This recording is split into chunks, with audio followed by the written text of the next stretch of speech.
আমাকে নতুন অহংকার দেয়। আমি মানুষ হিসেবে একটু লম্বা হয়ে উঠি। দুঃখ আমার মাথার চুল থেকে পায়ের আঙুল পর্যন্ত ছড়িয়ে যায়। আমি সমস্ত মানুষের থেকে আলাদা হয়ে এক অচেনা রাস্তা দিয়ে ধীরে পায়ে হেঁটে যাই।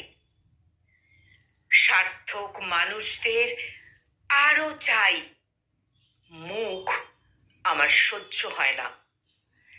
আমি পথের কুকুরকে বিস্কুট কিনে দিই, রিক্সাওয়ালাকে দিই সিগারেট।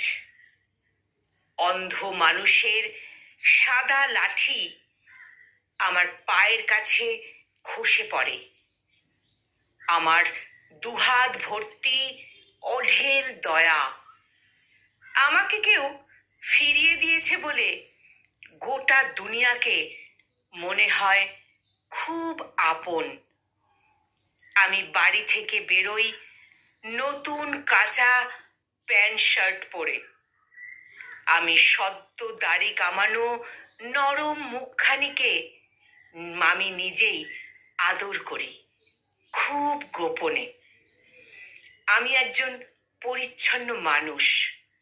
আমার সর্বাঙ্গে কোথাও একটুও ময়লা নেই।